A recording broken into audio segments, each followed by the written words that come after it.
लेकिन अखिलेश, फिलहाल क्या स्थिति है वोटिंग को लेकर झालावाड़ में? बिल्कुल आयुष, वोटिंग बिल्कुल बहुत अच्छी वोटिंग चल रही है और जिस तरह से आंकड़े हैं 50% से ज़्यादा के आसपास क्रॉस कर गया था अगर हम बात करें 1 बजे की, और ये शाम तक का आंकड़ा अच्छा जाएगा। लेकिन इस वक्त जो तस्वीर आप देख रहे हैं, वसुंधरा राजे सवेरे 8 बजे से निकली हुई हैं, अलग अलग बूथों का वो दौरा कर रही हैं और इस वक्त आप देख सकते हैं तकरीबन 45 किलोमीटर चलने के बाद वो एक गांव पर एक बूथ के पास पहुंची हैं और जो लोग हैं उनसे मुलाकातें कर रही हैं और उनसे मिलने वालों का हुजूम साफ तौर पर आप देख सकते हैं। ये तस्वीरें भारत 24 पर एक्सक्लूसिव आप देख रहे हैं और वसुंधरा राजे सवेरे से वो अपना वोट कास्ट करने के बाद जब निकली हैं तो लगातार आप तस्वीरों में देख रहे हैं और भारत 24 लगातार उनके पीछे है, साथ में उनके। और ये देखिए लोगों का हुजूम जो है मैडम के साथ है और मैडम को जहाँ भी रुक रही हैं उनको देखने के लिए, उनसे बात करने के लिए लगातार जो उनके सपोर्टर्स हैं वो सामने आ रहे हैं। ये तस्वीरें लगातार आयुष आप तक हम पहुंचा रहे हैं और जहाँ तक वोटिंग परसेंटेज का सवाल है तो उम्मीद यह है कि पिछली बार से बेहतर होगा। और झालरापाटन या झालावाड़ जिले की बात करें तो चारों विधानसभा सीट जो है वहाँ पर अच्छी वोटिंग हुई है और उम्मीद यह है कि 70+ यहाँ पर मतदान रह सकता है। जी बिल्कुल। महिमा हमारे साथ लगातार बनी है। महिमा, आदिवासी वोटर्स का एक बड़ा बेस है उदयपुर में, खास करके बीएपी और ट्राइबल पार्टी भी वहां पर चुनाव इस बार लड़ रही। पिछली बार भी 2 सीटें इस पार्टी के नाम आई थी। इस बार वोटिंग किस तरह से दिख रही है वहां?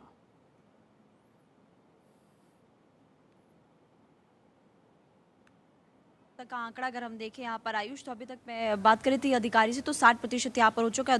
उदयपुर सीट पे मैं इस वक्त मौजूद हूँ और लोगों का खासा रुझान देखने को मिल रहा है। मेरी पीछे तस्वीरें आप देख सकते हैं, विवेक आपको तस्वीरें दिखाएंगे। और सबसे बड़ी बात कि हम इस वक्त आदर्श मतदान केंद्र में मौजूद है। खूबसूरत तरीके से इसको सजाया गया है, महिलाओं की लंबी लाइन लगी हुई है। महिलाओं के साथ साथ आप पुरुषों की भी लंबी लाइन दे सकते हैं। कुछ लोगों से हम बात करने की कोशिश करेंगे यहाँ पर कि आखिर उनके कौन कौन से पॉइंट्स। आप अपना नाम बताइए। मेरा नाम हेमेंद्र गमेतिया। कौन कौन से पॉइंट्स है, कौन कौन से मुद्दे जिनको ध्यान में रखकर आप अभी मतदान करने वाले हैं? यही है कि बस सबका विकास हो, सबका साथ हो और जो भी जिसकी भी सरकार बने वो अपने 100% अपना योगदान दें। युवाओं के लिए कुछ खास काम किया है सरकार ने? युवाओं के लिए यही है, शिक्षा के क्षेत्र में विकास थोड़ा बहुत किया है और आगे भी ऐसा विकास होता रहे हमारे लिए, यही और उम्मीद कुछ लोगों से आयुष बात करते हैं फटाफट से रिएक्शन। कुछ महिलाएं भी इस वक्त यहाँ पर मौजूद है और महिलाओं की महत्वपूर्ण भूमिका रहती है। आप अपना नाम बताइए। My name is Lubna Khan. आप लुबना जी ये बताइए कि महिलाओं के इस बार क्या मुद्दे हैं यहाँ पर? महिलाओं के तो मेन मुद्दे यही हैं, जो अभी इतनी बड़ी लाइन लगी है वो कम हो जाए और जैसे गरीबों का विकास होना चाहिए। मेन तो जो वोट देता है इंसान अपने खुद के लिए देता है कि हमारे लिए सरकार क्या कर रही। हम चाहते हैं कि हमारा ये वोट खाली ना जाए और हमारे साथ साथ दूसरी महिलाएं जो एज में भी है, जो यंगस्टर है, उनको सबको इसका फ़ायदा हो। और कुछ महिलाएं भी यहाँ पर, आप उनसे भी बात करते हैं। आप अपना नाम बताइए मैम। सॉरी। अच्छा ये बताओ कि महिला सुरक्षा के लिए सरकार ने ठीक से काम किया है इस बार? जो महिला सुरक्षा की बात करते हैं गहलोत जी। ठीक है, ठीक है, आप बताइए। ठीक है, महिलाओं के अपने महिलाओं के मुद्दे हैं और इस महिला वोट बैंक को अपने पाले में लाने की कोशिश दोनों दलों की तरफ से की गई। पलक प्रकाश भी हमारे साथ लगातार बनी है। पलक, मुख्यमंत्री का जिला है जोधपुर, क्या स्थिति वोटिंग की वहां दिख रही है? आयुष, अगर बात करें अब तक जोधपुर में करीब 50%, 49% अब तक वोटिंग हो चुकी है और अभी 4 बज रहे हैं। लेकिन आप मेरे पीछे तस्वीरें देख पाएंगे, तस्वीर देखकर अंदाजा लगा पाएंगे कि अभी 2 घंटे क्योंकि और बाकी हैं और 2 घंटे में लग रहा है कि जो आंकड़ा है वो पिछली बार को भी क्रॉस कर जाएगा। पुरुषों की लंबी लाइन यहाँ पर लगी हुई है, आधी आबादी महिला यहाँ पर पहुँची हुई है, जो कुछ युवा यहाँ पर पहुँचे हुए। लोगों से बात करने की भी कोशिश करेंगे कि लोगों के मन में फिलहाल क्या चल रहा है, क्या क्या मुद्दे इस बार आप क्या सोच कर आए वोट देने के लिए। चलिए आप बताइए। विकास में क्या आता है? हर चीज का विकास में, सड़क का। अभी संतुष्ट हैं आप अभी जो काम चल रहा है? आप बताइए, आप क्या सोच के, कौन से मुद्दे ऐसे जिनको आप दिमाग में अच्छा होना चाहिए, अपना मुख्यमंत्री अच्छा होना चाहिए, अपने महिला का ध्यान रखे, सबका ध्यान रखे, ये सब कुछ अच्छा होना चाहिए। अच्छा, महिला सुरक्षा का बात यहाँ पर कहते हुए नजर आए। कुछ महिलाएं भी उनसे जरा बात कर लेते हैं। मैं आपसे बात करूंगी। बताइए क्या सोच रही हैं, आपके मन में क्या चल रहा है, महिलाओं के क्या मुद्दे हैं, क्या सोचकर आप वोट देने आई हैं? चांस कब आएगा वोट देने का? नहीं, चांस तो आपका आ जाएगा, आप आने वाले हो, लेकिन कुछ तो मुद्दे होंगे ना। मेरा तो फिर तो आप और भी खास है ना, फर्स्ट टाइम अगर आप हैं तो बताइए। चलिए ठीक है, बीकानेर सीमावर्ती जिला है, वहां से आयुषी महर्षि हमारे साथ जुड़ी हैं। बीकानेर में वोटिंग की स्थिति क्या है, क्या मुद्दे आयुषी वहां दिख रहे हैं? और बिल्कुल, क्योंकि देखिए आयुष, सुबह से मेरी मौजूदगी यहाँ पे 7 बजे से वोटिंग शुरू हो गई थी और अब क्योंकि देखिए अब अगर मतदान केंद्रों की बात की जाए तो अब भीड़ हल्की होने लग गई है। वो इसलिए मैं आपको बताती हूँ क्योंकि 7 बजे से ही वोटिंग शुरू होने के साथ में ही लोगों की भीड़ वहां पर पहुंचने लग गई थी और मोस्टली अब लोगों ने मतदान दे दिया। और इस बार मैं आपको बताऊँ संख्या बहुत ज्यादा देखने को मिली क्योंकि मोस्टली मैंने हर एक पोलिंग बूथ को कवर करने की कोशिश की है जितना मैं कर पाई थी और वहां पर मेरे को भीड़ बहुत ज्यादा देखने को मिला। मुद्दों की बात कर लेते हैं क्योंकि यहाँ पर वोट दे दिया आपने? हाँ, दे दिया। तो मेन मुद्दे यहाँ पे क्या है जिनको देखते हुए यहाँ पे वोट किया गया? वोटिंग के मुद्दे तो वही हैं जो अपने फायदे के लिए हो, गवर्नमेंट का जो काम चलता है जैसे रोडें हैं, पानी है और है, वही मुद्दे होते हैं बस। अच्छा, तमाम योजनाएं चलाई जा रही है, उन योजनाओं को देखते हुए वोट दिया गया है या फिर कुछ परिवर्तन अब आप चाहते हैं? नहीं जी सर, योजना को देखते हुए ही वोट दिया गया है। ये उम्मीद करते हैं इससे अच्छी भी योजना आएगी भविष्य में, कांग्रेस सरकार फिर से। अच्छा, बीकानेर की अगर बात कर ली जाए तो कौन से वो मेन मुद्दे हैं, कौन सी परेशानी आपको झेलनी पड़ रही है जिसको लेकर के आपने उनको समझते हुए वोट दिया? हमने जो पाँच छः वो योजना निकाली है उसी के आधार पे। चलिए, योजनाओं का भी असर है, लेकिन कोटा में क्या स्थिति है केशव, ये समझाइए। और हाल के दिनों में कोटा गलत वजहों से चर्चा में रहा, चाहे वो सुसाइड केस हो या राजनीतिक मामले। बिल्कुल आयुष, आपने सही कहा, कोटा को एजुकेशन का हब भी कहा जाता है, इसलिए कोटा का मुद्दे भी अलग है। यहाँ पर एजुकेशन के लिए बहुत बड़ी संख्या में जो छात्र हैं वो देश के अलग अलग राज्य से पहुँचते हैं और ख़ास तौर से राजस्थान में पेपर लीक का मामला सबसे ज़्यादा चर्चित रहा है। प्रधानमंत्री नरेंद्र मोदी जब कोटा में रैली कर रहे तो उस वक्त भी प्रधानमंत्री नरेंद्र मोदी ने पेपर लीक का मामला उठाया था। ऐसे में जब आज कोटा में मतदान हो रहा है तो जो युवा खास तौर से जो वोटिंग करने आ रहे हैं, फर्स्ट टाइम वोटर हो या युवा जो नॉर्मल यहाँ पे पढ़ाई कर रहे हैं वो वोटिंग करने के लिए आ रहे हो, तो उनके दिमाग में ये तमाम मुद्दे जरूर होंगे। लेकिन यहाँ पर सुबह से मैं कई बूथ पे गया हूँ, कई विधानसभा क्षेत्र गया हूँ, राष्ट्रवाद के मुद्दे सबसे ज़्यादा चर्चित है। अभी तक 57% वोटिंग हो चुकी है और इस वक्त मैं जिस विधानसभा क्षेत्र में मौजूद हूँ ये कोटा नॉर्थ का विधानसभा क्षेत्र है, एक बूथ पे मौजूद हूँ। यहाँ से कांग्रेस के सरकार ठीक है, आप सभी बने रहिए, अपडेट्स आपसे लेंगे। और खास मेहमानों का तारुफ करा दे, श्याम झा जी प्रवक्ता भारतीय जनता पार्टी के, स्वर्णिम चतुर्वेदी जी प्रवक्ता कांग्रेस पार्टी के, राहुल लाल जी राजनीतिक विश्लेषक हमारे साथ स्टूडियो में, अवधेश कुमार सर वरिष्ठ पत्रकार हमारे साथ स्टूडियो में लगातार बने हैं। लेकिन महिमा एक अपडेट हमें दे रही है, साझा कर रही है। महिमा बताइए। जी आयुष, क्योंकि एक बुजुर्ग महिला यहाँ पर आई हुई थी, मैं एक छोटा सा रिएक्शन उनसे लूंगी, उसके बाद वापस आपके पास लौट जाएंगे, क्योंकि मुझे लगा कि लोगों को ये बताना जरूरी कि जो लोग अब तक अपने घरों से बाहर नहीं निकले मतदान के लिए, वो घर से अपने बाहर निकले, मतदान करें। क्योंकि जब इतनी बुजुर्ग महिला आ सकती है वोट करने के लिए, मैंने उनको देखा, खुद पैदल चलकर अंदर गई हैं, तो आप लोग भी बाहर निकले और मत का प्रयोग कीजिए। अम्मा, अपना नाम बताइए। मौजूदा सरकार ने काम वाम किया सही से? काम सरकार क्या करती क्या नहीं करती, गरीबों को कोई सहायता करती नहीं है और थोड़ा बहुत सारा दे रही है तो राजस्थान सरकार दे रही है, यही काम हमारा। तो आप वोट करने आई है यहाँ पर, क्या मुद्दे थे आपके? सड़क, पानी, बिजली सब कुछ सही है? हमारे नहीं नाले साफ हो रही है, नहीं हमारे रोड है, नहीं हमारे कोई चीज की बराबर सुविधा है। दुनिया भर के लाइट जलाते, दुनिया भर के बिल आते हैं जो गरीब आदमी जला ही नहीं सकते, डर के मारे बंद करके बैठ जाते। तो देखिए, बिजली पानी की समस्या, और ये कह रही हैं कि बिजली के एक आखिरी सवाल आपसे फिलहाल के लिए, तो आप लगातार वहां सुबह से रिपोर्ट कर रही हैं, क्या मुद्दों के आधार पर वोट हो रहा है या चेहरों को भी देखा जा रहा है? और वो ट्राइबल इलाका है पूरा उदयपुर का, जहां आप हैं, बांसवाड़ा, ये सारा पूरा जो बेल्ट है, यहाँ रीजनल पार्टीज का भी एक ठीक ठाक सा बेस है, और रीजनल पार्टीज भी लड़ाई में दिख रही है क्या? नहीं आयुष, जितना मैं अब तक लोगों को यहाँ पर समझ पाई हूँ, अलग अलग जगहों पर मैं गई हूँ, तो मैंने हर जगह पर यही देखा है कि यहाँ पर सिर्फ और सिर्फ मुद्दे की बात हो रही है। कुछ जगहों पर गंदगी बहुत ज्यादा है, सड़क की समस्या है, पानी की समस्या है, तो ये मुद्दों को लेकर ये जो लोग हैं वो वोट कर रहे हैं। तो फिलहाल ये पिक्चर क्लियर हो पाई है। ठीक है, आप सभी हमारे साथ बने रहिए। अवधेश सर, पहला सवाल आपसे ही, 3 बजे तक 55% वोटिंग दर्ज हुई है और अभी लगभग 3 घंटे का और आंकड़ा है, 2 घंटे का वक्त लोगों के पास वोट करने के लिए। पिछली बार जो 75% का आंकड़ा था वो क्रॉस करने की उम्मीद आप देख रहे हैं इस बार? क्रॉस कर नहीं सकते और नहीं भी, क्योंकि देखिए 75% जो वोट होता है, 75% वो एक पीक हो जाता है राजस्थान जैसे राज्य में, मध्य प्रदेश में। तो चूंकि अब एक पीक पर जाने के बाद 1-8% ऊपर नीचे की ही गुंजाइश होती है, तो बढ़ भी सकता है, नहीं भी बढ़ सकता है, लेकिन उससे नीचे नहीं आना है। तो ये असल में मूल बात यह है कि राजस्थान के चुनाव में इस बार दोनों पार्टियों ने अपने अपने मतदाताओं के मुद्दे के आधार पर जिस ढंग से मोबिलाइज किया है, तो वो काफी संख्या में लोग मत डालने निकल रहे हैं। ये मध्य प्रदेश में भी हमने देखा। बीजेपी तो ये चाह रही थी कि चेहरे के आधार पर राजनीति होना, कांग्रेस ऐसा क्यों कर रही थी? देखिए, ऐसा है कि बीजेपी केवल चेहरे के आधार पर नहीं कर रही थी, क्योंकि चेहरा जो होता है आयुष, वो चेहरा केवल चेहरा नहीं होता है, वो सिंबल होता है कई चीजों का। ठीक है सर, इसी बीच एक बड़ी खबर है राजस्थान के धौलपुर से। ये बड़ी खबर आपके पास लौटेंगे। इस वक्त की बड़ी जानकारी है, बाड़ी में बूथ कैप्चरिंग की कोशिश की गई है। ये एक चौंकाने वाला मामला है कि बूथ कैप्चरिंग का प्रयास किया गया यहां पर। राजस्थान के धौलपुर से बड़ी खबर, बूथ कैप्चरिंग का प्रयास, और दरअसल मौके पर जमकर फायरिंग और पथराव की भी जानकारी है। मतदान की ड्यूटी में लगे कर्मियों से भी मारपीट हुई है। एक बच्ची जो है बालिका, वो गंभीर रूप से घायल है। जिला कलेक्टर अनिल अग्रवाल, एसपी मनोज कुमार मौके पर पहुंचे हैं। राजस्थान के धौलपुर से इस वक्त की बड़ी खबर है, बाड़ी विधानसभा क्षेत्र में बूथ कैप्चरिंग का प्रयास किया गया है। इससे पहले किशनपोल में हंगामे की तस्वीर आई, सीकर में भी हमने देखा कि किस तरह से वहां पर भी हंगामा हुआ है। सर, आप बता रहे थे कि आखिर चेहरे की बजाय मुद्दों की राजनीति इस बार क्यों हो रही है? नहीं, दोनों हो रहे हैं। देखिए, चेहरा भी हम किसी का रखते हैं तो चेहरा भी केवल चेहरा नहीं होता है, उस व्यक्ति के विचार क्या है, वो काम क्या किया है, क्या क्या मुद्दे सामने रखा है। तो व्यक्ति तो जरूर है, लेकिन व्यक्ति सिंबल किन किन चीजों का है। तो बीजेपी ने तो किसी चेहरा को रखा नहीं मोदी के अलावा। मोदी जी ने कहा मेरा नाम ही गारंटी है।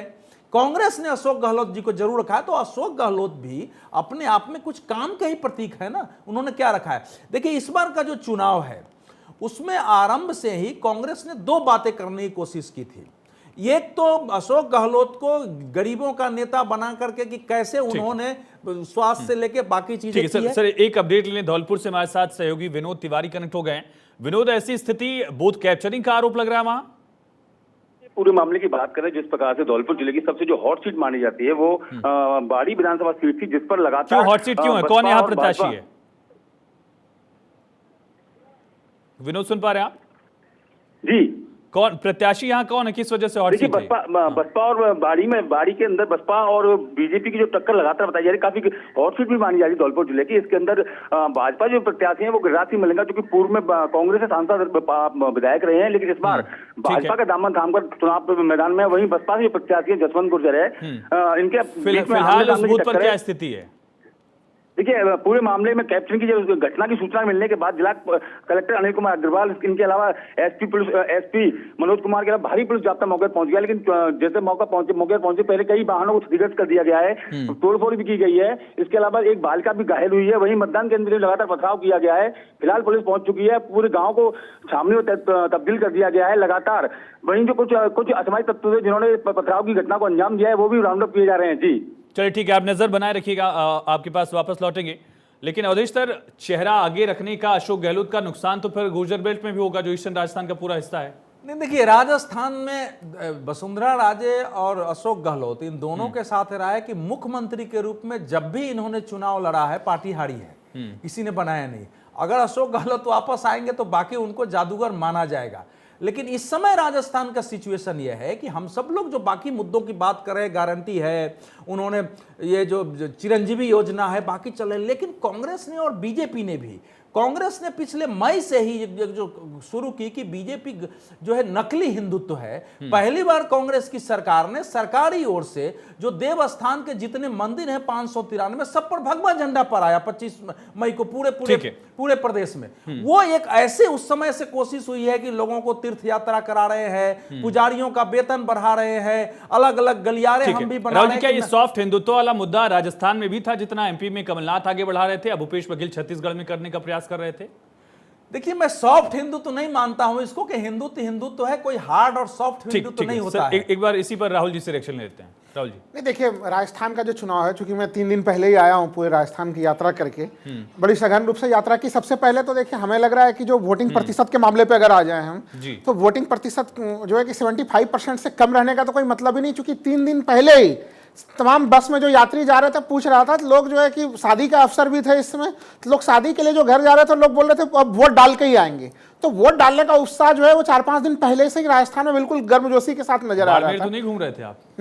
बाड़मेर तो नहीं घूम रहे थे, क्योंकि वहां आने वालों की संख्या ज्यादा दिख रही थी थोड़ी। नहीं, मैं तो अलग अलग उदयपुर भी गया, जोधपुर भी गया, अलग अलग तमाम हिस्सों में मैं गया, जैसलमेर भी गया था, बाड़मेर भी गया हुआ था। लेकिन मैं 2-3 चीज बता दूं आयुष जी, कि जो पूरे प्रकरण राजस्थान के मामले में, अगर 2013 में देखें हम लोग, 2013 में जब राजस्थान में मैं गया था, तो उस समय एक तरह से पूरा का पूरा अशोक गहलोत के बिल्कुल एंटी इनकम्बेंसी फैक्टर सतह पे नजर आ रहा था। लग रहा था कि हाँ, भारतीय जनता पार्टी डंके के चोट पे आएगी, और वो हुआ भी। आप अगर 2018 के इलेक्शन की चर्चा करें तो वहां पे भी बिल्कुल मामला ऐसा था कि उस समय एक एंटी इनकम्बेंसी फैक्टर सतह पे नजर आ रहा था। लेकिन इस बार राजस्थान की यात्रा में एंटी इनकम्बेंसी फैक्टर आपको नजर नहीं आता है। गहलोत के खिलाफ या विधायकों के खिलाफ भी नहीं था? नहीं, गहलोत के खिलाफ नजर नहीं आता। विधायकों के खिलाफ के मामले से मैं सहमत हूं कि विधायकों के खिलाफ एंटी इनकम्बेंसी है कई सारे लोगों के विरुद्ध, जो है कि लोग उन्हें पसंद नहीं कर रहे। सोनिम जी, ये एक बड़ा मुद्दा बना है कि गहलोत के खिलाफ नाराजगी नहीं है, लेकिन जो भी लोकल नेता हैं, विधायक हैं, उनके खिलाफ एक एंटी इनकम्बेंसी वाला बड़ा फैक्टर दिख रहा है ग्राउंड पर। और वो फैक्टर ना दोनों पक्षों के साथ है। देखिए, अगर आप भारतीय जनता पार्टी एक बार सोनिम जी से इस पर रिएक्शन लें। सोनिम जी, देखिए, मैं तो एक ही बात कहना चाहता हूँ आयुष जी, कि राजस्थान में जो हमने काम किया उसका एक ऐसा कोई फ्रीबीज कहता है, कोई रेवड़ी कहता है, भारतीय जनता पार्टी ने कोशिश की, लेकिन जनता को मालूम है हमने किसके लिए किया। इसलिए किया कि मोदी सरकार की जो गलत आर्थिक नीतियां थी, जिनके कारण महंगाई और बेरोजगारी का बोझ डला, उससे हमने करके और हमने मिनिमम इनकम की गारंटी 25 दिन का कार्य आगे हमने वादा किया कि सारी चीजें हुई। महिलाएं आज वोट करने जा रही हैं क्योंकि 500 रुपए का सिलेंडर मिल रहा है। महिलाएं आज वोट करने जा रही है, उनको 10,000 रुपए हम आगे ये तो अपनी एक कोशिश है, अपने अपने वादे, अपने अपने दावे हैं जो इस तरह के फ्रीबीज है, जो भी कह लीजिए आप। लेकिन सोनिम जी, जो कांग्रेस पार्टी मध्य प्रदेश में बीजेपी पर आरोप लगा रही थी कि आप सिटिंग चीफ मिनिस्टर को चेहरा नहीं बना रहे हैं, वही कांग्रेस पार्टी राजस्थान में उसी लीग पर आगे बढ़ रही है। अशोक गहलोत चेहरा क्यों नहीं, अगर उन्होंने इतना अच्छा काम किया? देखिए, राजस्थान में तो ऑलरेडी मुख्यमंत्री है ना, सीट खाली है, हमारी सरकार है। नहीं, वही मैं कह रहा हूं, फिर आप लोगों ने ऑफिशियल अनाउंस कर दिया होता कि अशोक गहलोत ही चेहरा होंगे, या फिर सचिन पायलट का जिन इलाकों में प्रभाव है उसका एक आप लोगों को नुकसान झेलना पड़ता, ये डर भी था। देखिए, मुझे नहीं लगता कि आपने आज सुबह सचिन पायलट जी का भी बयान सुना होगा, शायद आपने सुना हो, टॉक्स उन्होंने जारी किया था कि हम सब मिलकर के एक साथ चुनाव लड़ रहे हैं, अपने अपने हिसाब से जहां जहां क्षेत्र है वहां पे प्रचार कर रहे हैं। देखिए, राजस्थान में मुद्दा मुख्यमंत्री के चेहरे का बीजेपी ने बनाया था पिछले चुनाव में, और जब भारतीय जनता पार्टी से अब आज पूछते हैं तो आज वो कहते हैं कि हमारा कोई चेहरा नहीं है। इसका मतलब यह है कि एक आवरण के पीछे छुप गए संभावित हार को लेकर के। और सबसे बड़ी बात वही सवाल सोनिम जी मेरा था कि अगर आप बीजेपी से पूछ रहे हैं तो आपका चेहरा है क्या कोई, या अशोक गहलोत ही है? हमने हमेशा कहा, पहले भी कहा, इससे पहले वाले चुनाव में भी कहा, हर स्टेट में कहा कि एक आध बार को छोड़ करके कांग्रेस पार्टी के नाम पर चुनाव लड़ती है। हम पार्टी के लिए वोट मांगते हैं और हमारी पार्टी की सरकार बनती है। शीला दीक्षित जी को अब नहीं रही, उनको आपने फेस बना दिया था राजस्थान जैसे एक बार राज्य में जहां आप लोगों के पास इतना वजन ले लिया हमने, क्योंकि हमारे यहाँ पे हमेशा से श्याम झा जी, ये प्रियंका गांधी भी सवाल पूछ रही थी कि मोदी जी के चेहरे पर आप लोग चुनाव लड़ रहे हैं, मोदी जी मुख्यमंत्री थोड़ी बनेंगे। जी बिल्कुल, मोदी जी मुख्यमंत्री नहीं बनेंगे, लेकिन हमारे स्टार प्रचारक हैं और अगर हमें उनके प्रचार से अगर फायदा मिलता है तो हम बिल्कुल लेंगे। और देखिए, राजस्थान में जिस प्रकार से पिछले 5 साल से जिस प्रकार